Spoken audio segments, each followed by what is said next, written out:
O trabalhador imbuído do seu ofício artesanal se envolveu no trabalho em si mesmo e por si mesmo. As satisfações do trabalho são, de per se, uma recompensa. Os detalhes do trabalho cotidiano são ligados no espírito do trabalhador ao produto final. O trabalhador pode controlar seus atos no trabalho, a habilidade se desenvolve no processo de trabalho, o trabalho está ligado à liberdade de experimentar. Finalmente, a família, a comunidade e a política são avaliadas pelos padrões de satisfação interior, coerência e experimentação do trabalho artesanal.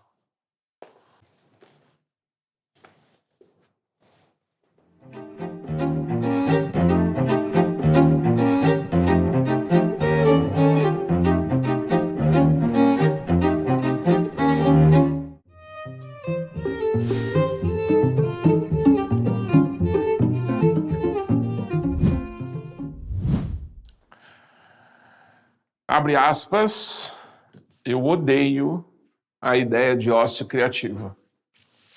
Fecha aspas, Emicida.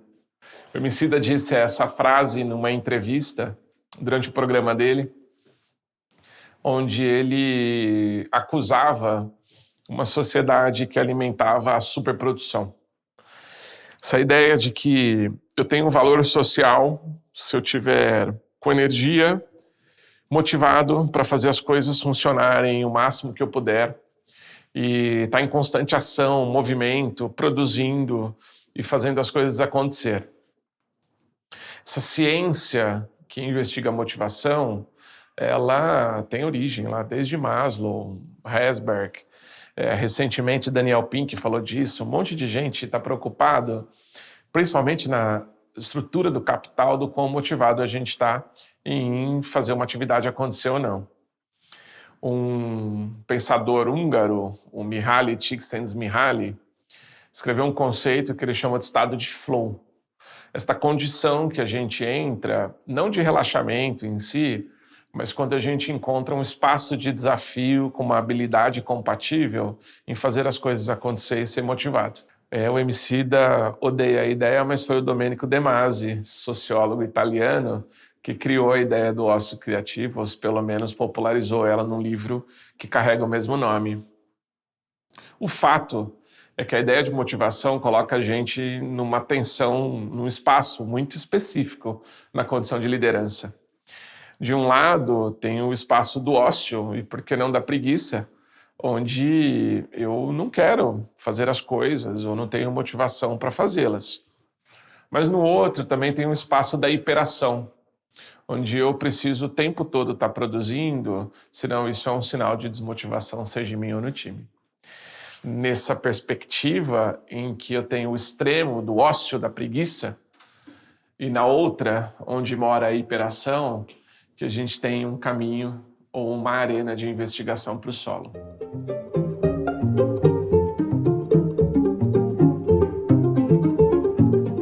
Toda vez que eu tenho a oportunidade de estar num avião, num voo noturno, tem uma coisa que me chama muito a atenção.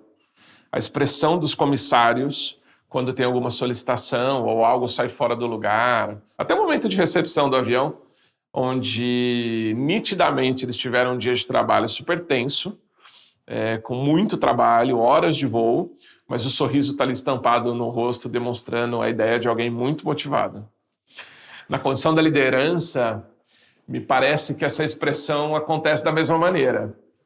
Uma expectativa de que, não importa o que esteja acontecendo, qual é o desafio que a gente tenha, a gente precisa estar com esta condição do sorriso no rosto e uma disponibilidade para conseguir enfrentar os desafios da melhor maneira possível. O que abre para mim a ideia da nossa primeira tensão. A primeira tensão fala sobre o palco. Pouca gente aceita a ideia de assistir um artista desmotivado no palco.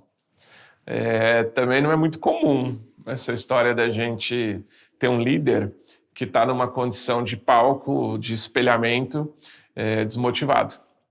Essa tensão de estar o tempo todo exposto e sustentar uma motivação diante das pessoas, enfim, é uma tensão para a liderança, porque não é possível isso acontecer o tempo todo. Ninguém consegue se motivar em tudo o tempo todo. há espaços em que a gente tem outros sentimentos que precisam dar conta nessa jornada e demandas emocionais que a gente precisa resolver. Do palco, a gente pode sair para o extremo, essa tensão que mora no palco para o extremo, que é o extremo do tédio. Não há nada mais natural diante de uma atividade repetitiva, executada por muito tempo, ou de uma função que eu ocupo já há muitos anos, que de alguma forma tenha uma ou duas atividades, ou enfim, um conjunto de atividades que me deixa entediado. Tipos de problema que eu tenho que lidar por muito tempo, coisas que eu preciso cuidar, que eu já não aguento mais fazer. Não parece que é uma opção para esta liderança que sustenta um olhar mecanicista, enfim, que é indestrutível, que possa ter tédio. Sendo que é uma ação um pouco comum na nossa atividade humana a gente ficar entediado. Por isso que a gente criou mito, arte, religião e ciência para a gente romper nosso tédio em alguma instância e tornar nosso mundo mais amplo. Essa perspectiva, aliás, do simbólico, né, da arte, da ciência, abre caminho para uma terceira tensão para mim. A terceira tensão mora na ideia do relógio.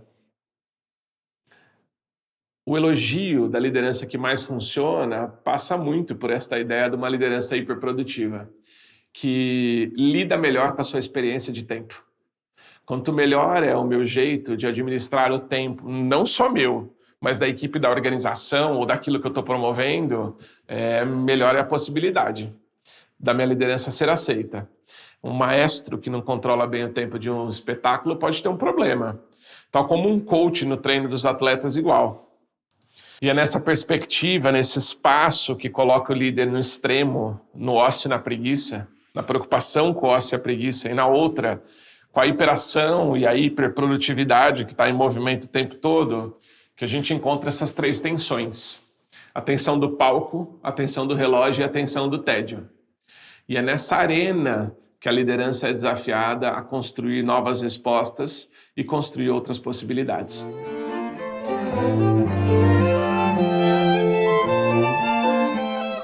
Homens que sois, a expressão que o Charlie Chaplin usa no início da era industrial, onde o trabalho humano era confundido com o trabalho das máquinas. E diante de um processo em que ele era profundamente consumido, se arriscando a vida todos os dias em busca da produção, que ele faz esse manifesto, ou diz essa expressão de homens que sois, para lembrar que a condição humana não é semelhante à condição das máquinas. Charlie Chaplin estava abrindo um espaço de discussão muito interessante nessa tensão da motivação.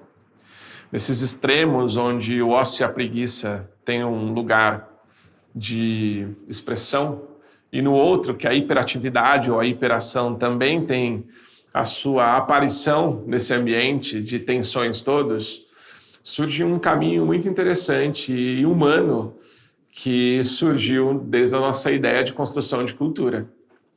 O primeiro caminho que se abre na ideia da motivação para lidar com esse ambiente parece ser o caminho dos rituais. Rituais que abrem fendas para lembrar a gente de coisas que a gente não deve esquecer. Que não necessariamente precisam funcionar com toda a motivação possível, mas que eles lembram que aquilo não dá para abrir mão. Que eles permitem, inclusive, que a gente, quando vá na direção deles, o faça porque ele está sustentando uma escolha que a gente fez em algum determinado momento. O ritual como caminho no meio da tensão da motivação é o que garante que, em alguma instância, a gente está significando o nosso espaço de quando ela falta e não deixando de fazer aquilo que é importante. Do ritual surge a segunda perspectiva, o caminho em meio a essas tensões, que é da generosidade consigo. Essa consciência de que a gente não está motivado o tempo todo e que o ócio, ele tem lugar na vida. O Churran faz essa crítica em Sociedade do Cansaço.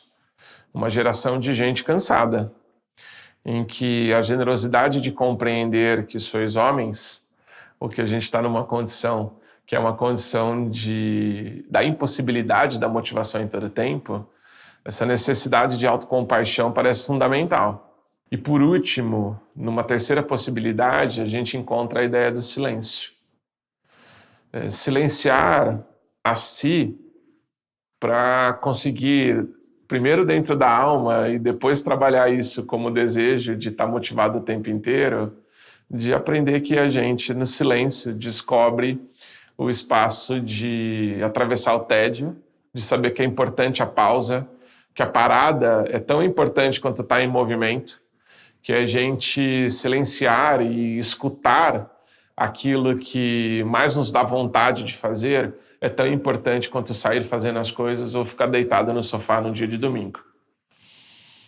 São nessas três perspectivas e caminhos em que entre o ócio e a preguiça, a hiperatividade, a hiperação, a superprodutividade, que a gente vai encontrando o silêncio, que a gente encontra os rituais e a gente encontra a generosidade consigo, como fendas neste solo cheio de tensões na liderança.